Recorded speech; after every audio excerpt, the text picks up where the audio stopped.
This is Brian Drummond here, the OG voice of Vegeta from Dragon Ball Z, and you're watching Anime Secrets. It's over 9,000! Everyone, how are y'all doing? Welcome to Animeverse Fest. I feel this should be like a week-long thing, you know what I mean? But I'm so excited to be here with y'all. My name's Stephanie Gonzalez. I'll be your moderator, and we have an exciting panel. Welcome to the Death Note panel. And we have some very awesome guests waiting back here. Are you guys ready to meet them? Oh my gosh, are you ready to meet them? Okay, everyone please give a big Pasadena welcome to Alessandro Juliani. Up next we have Brad Swaile.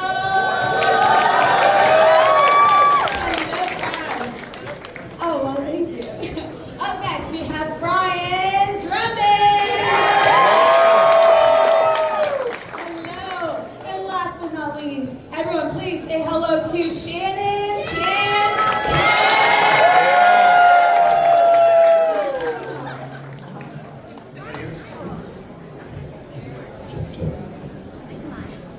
Nice, Shannon.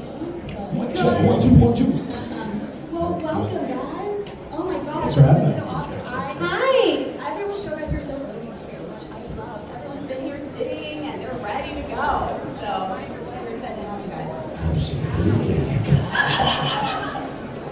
I love it. And have you guys been to Pasadena? In California, yes, not this one. You know what's funny? I posted something yesterday on Instagram and I was like, hey Pasadena, I got so many messages. Well, not so many. I'm like, oh my god, my friends. But like 3 friends were like, you're in California, you're gonna tell us. I was like, oh, I forgot to write Texas. Kind of like Paris, Texas, you know? But No one mixes up Paris, Texas with the other Texas. Yeah, just so you know. well, talk to us about just what does it mean to you guys to come here and to see packed house and have so many people so excited to meet you. It's incredible. We did this show 20 years ago, almost 20 years next year. And when we did it, I can only speak for myself, but I think you guys were all agree, we'd never have thought we would still be talking about 20 years in the future. It's an incredible phenomenon. It's become just part of culture, of the mainstream culture now. Anime in general, but this show, it's become a classic, and yeah, I just feel really privileged that I get to go around and meet y'all all over the place. You know, it's been amazing. It's every place we go, we're always surprised by the turnout, by the people that still find so much joy in watching this show. And it's from the old fans that first saw it when it came out in 2009, I think it was 2008, 2009 when we were recording it. We were recording it, so those fans that are now, you know, maybe in their 30s that were 14 when they watched it, to the new fans that just have seen it recently when it dropped on Netflix probably 5-6 years ago or something during COVID, and I've some people today that are just in love with it that only saw it 6 months ago. So it's pretty fun to run into so many people discovering it, and those who are always known what a great series it was. How cool is it we can be in a relatively small room like this and see multiple Shinigami cosplay? I know. That's great. And of course, see Alice and Yeah. some lights and some Misas and all that kind of stuff. It's wonderful. That's awesome. Well, we will also be opening up the mic right here for fan questions. So please feel free to start lining up and don't be shy. And you don't have to wait for one person to ask and sit down. So there we go. Oh, I love it. I love it. We're all a family now. It's like, yeah, Sonic Man. Sonic and I was wanting to ask just how does it feel to know that like in terms of like dubs that like y'all just kind of just reach like a high level, you know what I mean? Like in comparison to other anime dubs, like you gotta watch that, like, you know what I mean? Like it's just like it's hard to explain. Like it's like up there with like Dragon Ball and like Cowboy Bebop and all that. Just how does it feel to like know that like Death Note's like one of the big like really classical dubbed animes? First of all, that's a bold statement and quite high praise, so thank you for that. No, it's really cool. Like when I started off working in anime, there was definitely two factions. It was sub versus dub, and those folks did not get along. And it does almost feel like Death Note was one of those series that kind of bridged that gap a little bit to allow people to kind of, I can enjoy a dub, and I can tell people that I enjoy a dub and not get ridiculed for it. So it is really, I feel real fortunate to say that I worked on a series that can help with that. And that's really a testament to the director and the engineers that we had on this series, where they had a really good vision of how it was all going to come together, and obviously it came together pretty well. Because here we are still talking about it like it just came out yesterday. Pretty wonderful. They nailed the casting too, come on. I didn't want to say it, I'll let you say it. I don't know, I think I could have played Ryuk too. I think so. Me too. Oh. Been a whole lot of. Thank you very much. It's too early for this. Oh, wow, hi. So, I have a question. I know Light's signature line is that it looks like a potato chip you eat it. But I was wondering if every other character said that line, what would it sound like? Yes, I want to hear this too. The line is, I'll take a potato chip and eat it. Go. All right. I don't want any apples. I'll take a potato chip and eat it! I'll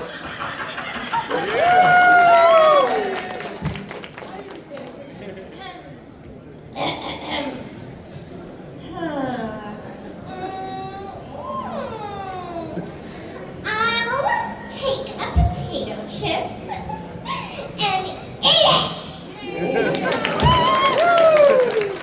All right, Elle, you gotta close it out. Normally, my proclivities are more on the sweet end of the spectrum, but I suppose if forced to, I could take a potato chip and eat it. Oh, amazing. Thank you so much. Great question. That was one of my favorites. Hello. Oh, you can put the microphone down. There you go. I was gonna ask if like could actually feel things with empathy. Like, let's say if like what type of empathy in situation where your sister lost a scholarship or something like that, or her dog ran away, would he be able to feel like, oh man, that sucks, or something like that?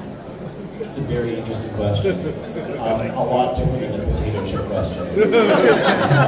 Yeah, and I think it depends. Episode 1 Light obviously feels regular empathy towards regular empathetic things. Does he though? Well, I think he does early on. I feel like he's just a sociopath from the start. Amen. Come on.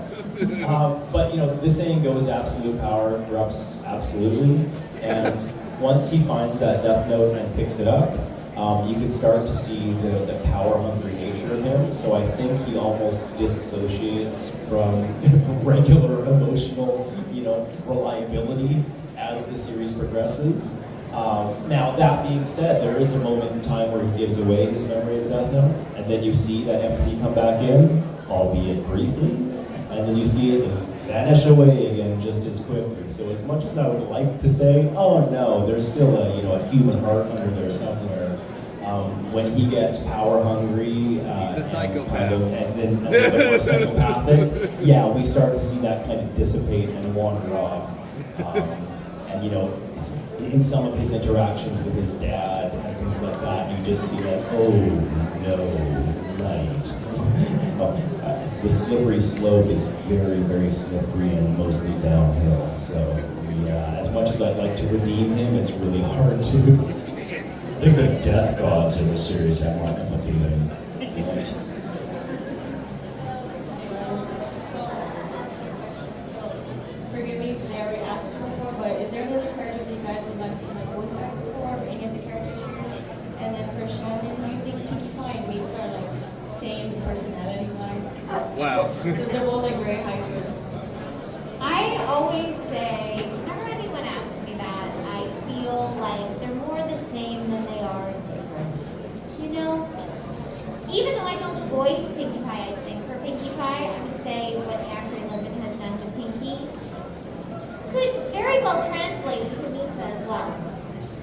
You know? They're both a little off their rocker, right?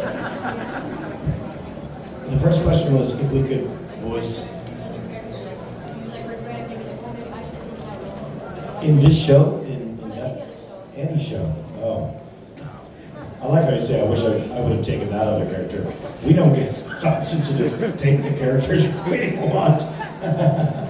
But yeah, I'm excited to voice the roles I've had. There's certain shows that I think are fabulous that I'd love to be a part of. Like I would love to have any role on maybe like Bob's Burgers, which I think is Oh, yes. You know, at a time when my kids were watching, some of the character work on SpongeBob was incredible. Working with Tom Kenny would be amazing. You know, some shows like that I like to be a part of, but not necessarily someone else's role. I've never really thought of things that way.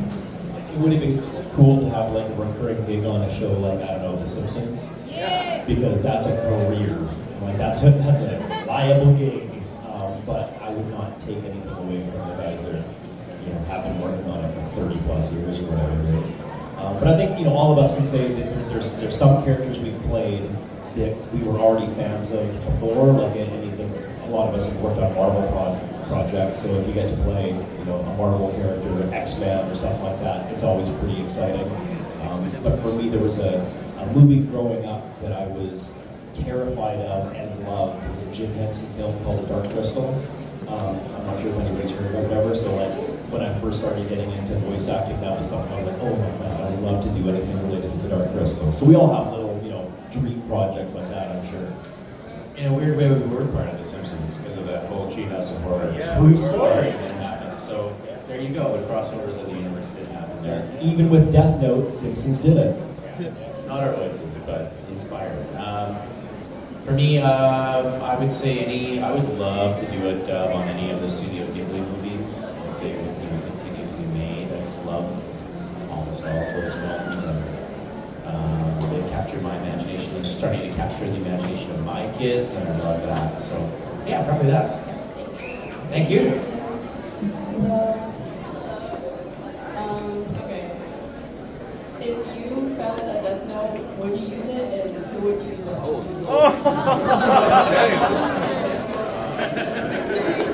Wow. No. What's your name? Don't use it. I've seen the show. I know now just to keep walking. Isn't it clear? It's a cautionary tale. What you talking about? I would walk away from that so fast I'd bury it in a volcano. I think I would be a little bit scared that if I walked past it, somebody else would pick it up and do some horrible things. So I might take it and then try to hide it like it's in some Indiana Jones film. But as soon as you touch it, Like the Ring of Power. you got me, Yeah. friendo. Whispering in your ear.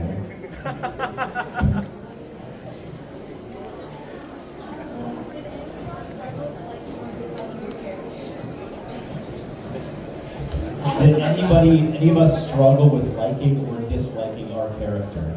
Well, you guys go first on that one. I loved. Oh, you go first. You. Loved my character. Period. I thought Misa was, in the beginning, I was like, oh, God, okay, this is going to be a long show. But I ended up loving her. I loved playing her. They all have really cool arcs. They all have, interesting. And as you go deeper and deeper into the show, more things are revealed. Like in any good show, you sort of peel back the layers. With Elle, it was just one fun discovery after another with all of his quirks and eccentricities. And I loved Elle. I mean, what's not to love? Come on, we need more fun out of this. Brad.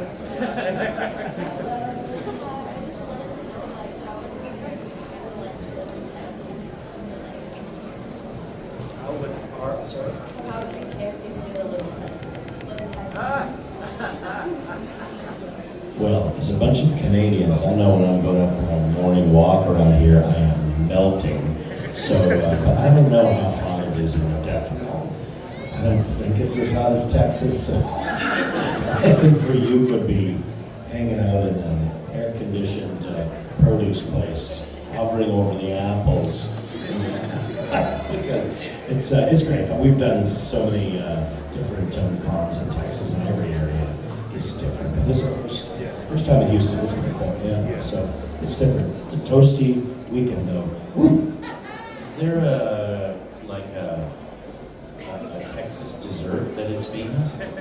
Because I think that's what I'll hear about the most. Banana pudding? What is it? Bluebell ice cream.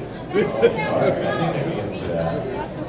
As long as there was enough to feed his appetites for sweets, I think he'd be just fine. I think Light would be okay with all the barbecue. Yeah, I'd be okay with that. And I think other than all the latex and leather Misa likes to wear,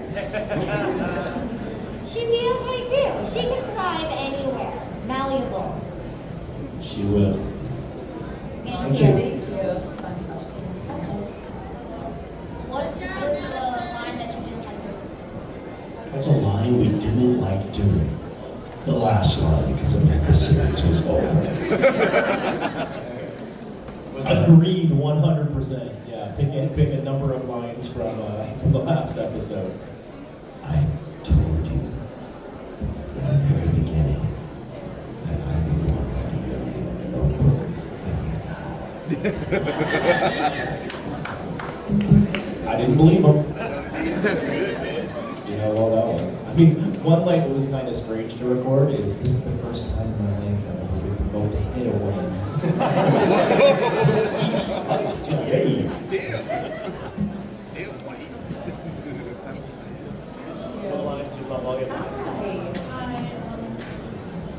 What are y'all's thoughts on Light and y'all think it can be fixed? Light can be fixed. Like a pet? Like Spade? Like fix it. What's that saying when someone shows you who they are, tells you who they are, believe them? Yeah, I Who don't they are the know. first time? I don't know how we got. First of all, to fix something, sometimes you have to figure out how it got broken, and we might have to have a conversation with Light's family about how this young lad got as broken as he did to feel like he needed to fix the world. I think Ryuk can take some responsibility for that as well. If you just butt out of the human realm, maybe we'd be I okay. was just bored. I'm sorry. Yeah, nature or nurture. I don't think you can really pin it on his family. They're not a particularly dysfunctional clan. I think he was born that way. In the words of Gaga. In the words of he was born that way. Little monster. Thanks. This is a pick on me panel, isn't it? I don't mind. We've seen the series. I brought it on myself. Throw him a softball quick. Just give him something nice. Favorite line during the show? Misa? If I see you with another girl, I'll kill her. Well, that's your favorite line. It is my favorite line. Why? Well, she has to be a little aggressive, that's all. Misa set me up with, I can't imagine a world without. I can't imagine a world living without light. Yes, it would be dark. This line's already come up before, but I haven't had a chance to say it. I'll take a potato chip and eat it. So many free potato chips because of that line, so yes. Suitcase full by the time he goes home from every convention. The one that reminds me the most for you, and I probably write it the most on things, is humans are so interesting. Thank you so much. Okay, so this is hard pretty much any of the roles y'all done. If you had to pick one character that you have voiced, what one would be your favorite line? Easy answer for me. Favorite character that I was ever cast as. I was so excited because it was my favorite X-Men. X-Men in the comic books as a kid was Wolverine. I got to play him in about 5 movies, and I was just over the moon when I found I got cast in that role. Some of the other roles we get, become favorites as the show comes out and when we interact with fans more, like voicing Vegeta in Dragon Ball Z or Ryuk in Death Note. But when we first got those roles, I didn't know who this Saiyan prince was. Nobody knew in North America, and very few of us knew anything about Death Note, so I don't know how I could pick those as favorite characters. But I did know who Wolverine was, and I was very excited to get that one. My very first cartoon series was a show called My Little Ponytails. So Ace is one of my favorite characters, but like Brian's saying, you know, like Light from Death Note or Gohan from Dragon Ball Z, they've become some of my favorites because I get to talk about them quite a bit. But when you audition for a show that you're already a fan of, like an X-Men or something, so Nightcrawler and X-Men Evolution was one of my favorites, and I also got to play Baby Groot in Marvel Battle Worlds, which for me as a big Guardians nerd was heaven. So that's always very exciting. Favorite, as I yell into a microphone, favorite, well, I loved a series, a book series called, or the book series Madeline, about a little girl in France. And my first feature I ever did when I was like 13 or 14 was My Fair Madeline. And so I played a character named Chloe in that, but I would say my favorite characters were playing the Biscuit Twins in The Littlest Pet Shop. I just feel like they were everything I wanted to be and more. They're the villains, so. I mean, other than Elle, yeah, I've been really blessed to be a part of some franchises like X-Men, Evolution, and all these. But I remember the first time that I voiced a character and then it became a toy was a really cool moment that I could go out to Toys R Us and buy the toy that had my voice on it. And that's happened a couple of times. There was a series of VHS tapes and DVDs that came out around the Barbie franchise. Barbie and the Princess and the Pauper, and I was Ken-uff for a while.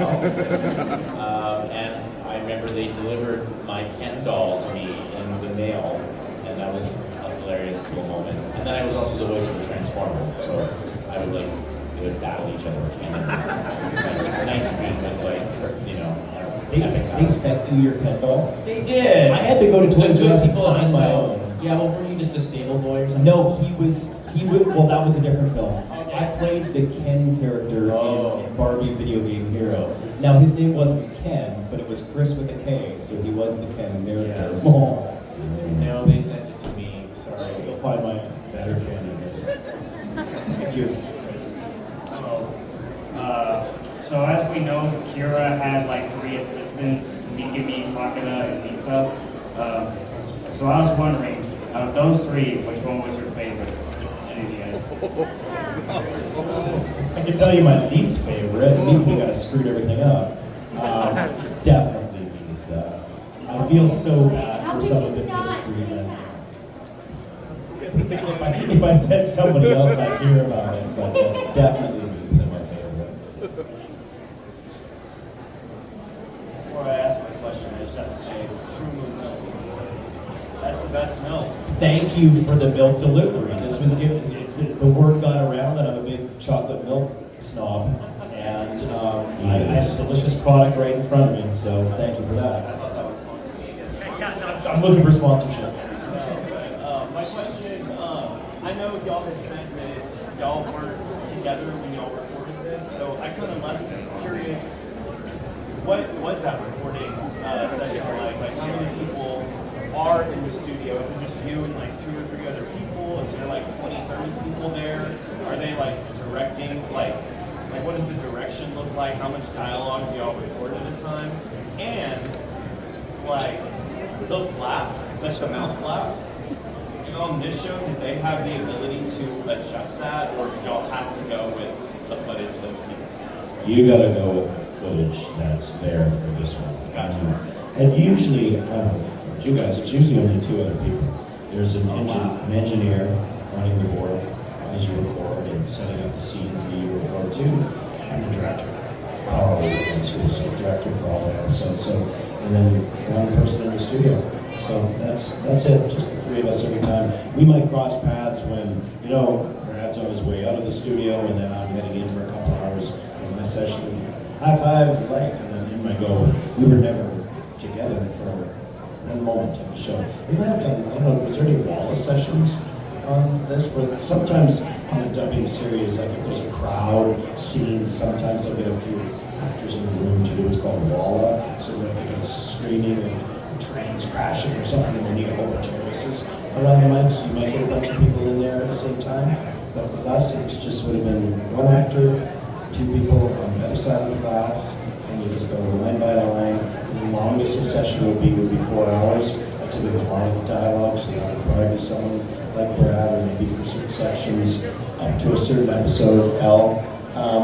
Or Misa actually a lot of dialogue. Ryuk actually does not have a mountain of dialogue in the series. So I think sometimes I would go in and maybe record 5-6 episodes at a time and only be in there for a couple hours. And then go back a week or two later, do another 5-6 episodes over a couple hours.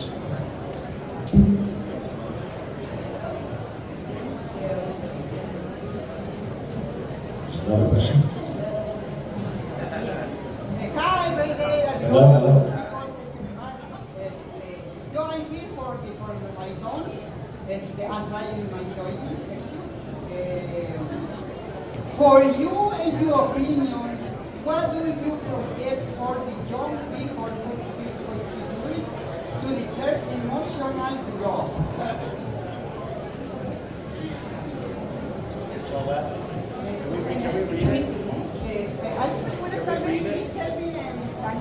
Oh, I speak Spanish.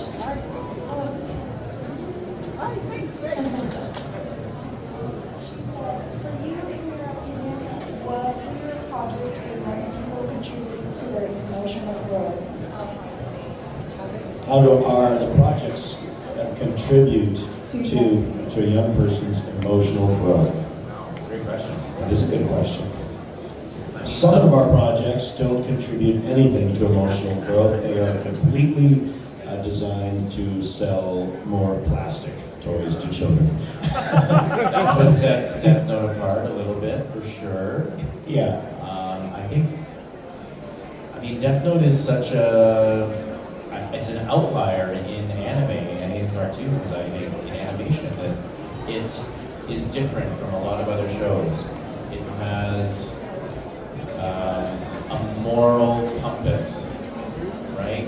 And it asks you as a viewer to decide where you sit on that spectrum. And you may start watching the show and sympathize with light, and then you may switch after a few episodes. Or you may watch it a second time and then have a different perspective on it.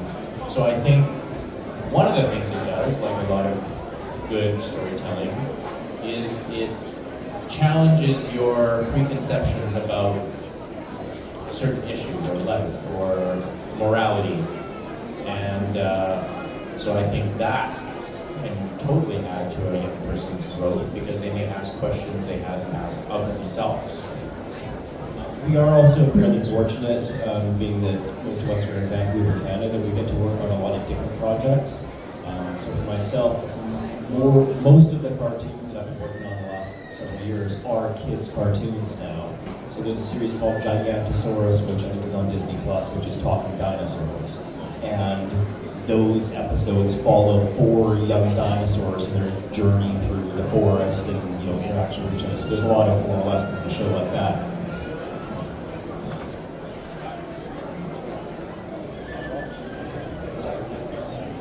There's another series that's just come out, like is it actually out now? I think it's on Apple Plus, called Not a Box, which is another kid's story, and I haven't had a chance to see it yet, but having worked on that, it's a story that kind of follows a very young girl through her imagination in these, wondrous lands and things, and all the friends that she's encountered along the way. And myself, having 2 very young kids, I'm looking forward to my kids getting to the age where they can watch some of these other cartoons that I work on, hopefully become fans of them, and then eventually ramp up to Death Note. So we'll see. Death Note's probably not for a 2-year-old. Thank you. Thank you very much. Please Thank you. Very important for the people, for you. Thank you very much for you coming in. Thank you. Sure, man. We're ending with this question. Ryan. You wanted a little Vegeta? Well, she's got to plug her ears because she's sitting right beside me. Only if you do Nappa, then maybe you'll do it. What does Nappa say? This is going to be an acting class, right? Vegeta, what is the power level? Well, it's close. Hey, Vegeta, what does the scouter say about his power level? Vegeta, what does the scouter say about his power level? Oh, man. It's over 9,000!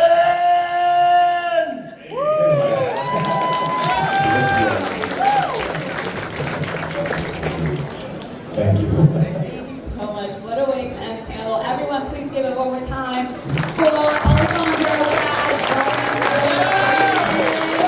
Thank you guys so much. Come sit on this table if you didn't get a chance to ask a question or something. We're still there for a few more hours today. Woo!